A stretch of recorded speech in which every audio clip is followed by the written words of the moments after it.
Hi, I am Reverend Kim Polchow of Bodark United Methodist Church.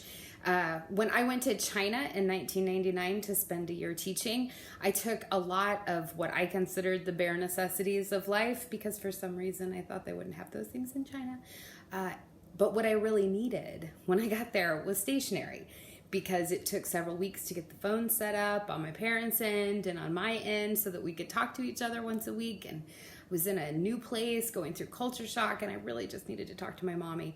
So I rode my bike into the nearest village, and I went to the first store on the outskirts of the village, and they only sold really the bare necessities. And then there were a few kind of artsy things like some hand-dyed yarn and some silk hangings, and then some beautiful stationery. I mean, it was mustard yellow and it only came in the one color, but it was that kind of pulpy, weird recycled paper that was very big in the end of the 90s. And so I bought some of it. They charged me by the sheet.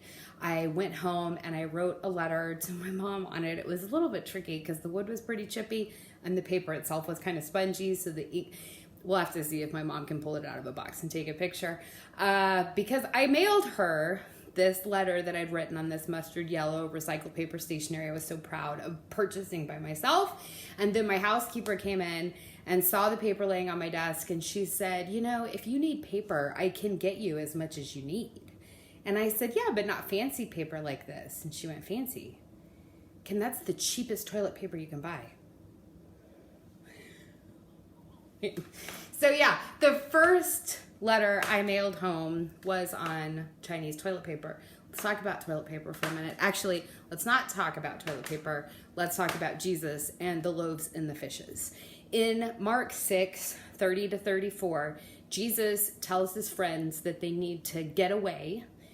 They've been very busy, so they're going to go someplace quiet and get some rest, take care of themselves. And they set off, but of course people see them and they follow them, and Jesus turns around and sees them, has pity on them, and sits down and teaches them. And the disciples say, you know, maybe this has gone on long enough. These people need some food. Let's send them away so they can buy their own dinner. And Jesus says, well, you feed them. And the disciples can't afford to do that. And so Jesus has them check and come back and see how much food they can find. And they come back and they've got 5 loaves and 2 fishes. 5 plus 2, 7. That's a significant number in ancient Hebrew culture.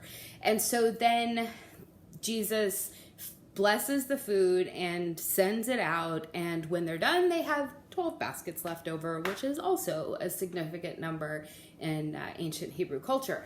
So I heard that story as a kid.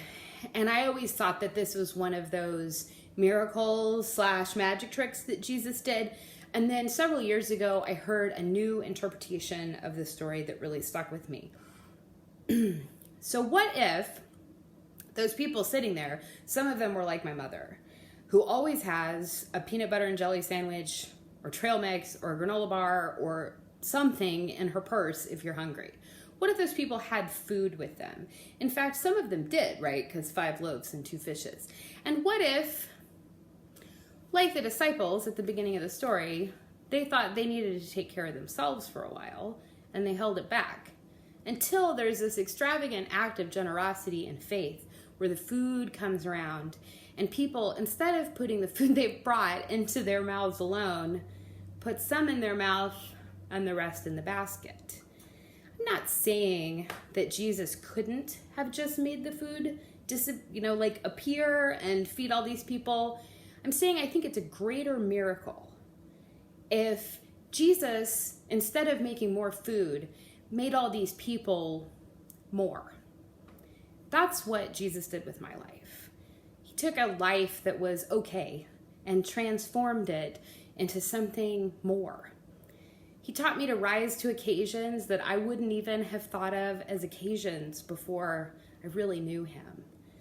I think this interpretation of the story can help us during this time because there is this human impulse to shore up our resources and to hold on to the things that we might need. Toilet paper, Lysol, Clorox wipes, meat. I mean, that stuff is gone from stores because we want to have enough for ourselves. But it's getting toward time when we're going to have to pass the basket around and feed other people. And I hope that this story of too many people gathering can help us think about this time when we can't gather together and think about what we have that others might need. The love of Jesus Christ and his example of generosity and faith does always inspire me to be more and to give more. And I hope that you find lots of opportunities in the world around you, in your neighborhood, in your family, to share what you have and to let Jesus make you more. Amen.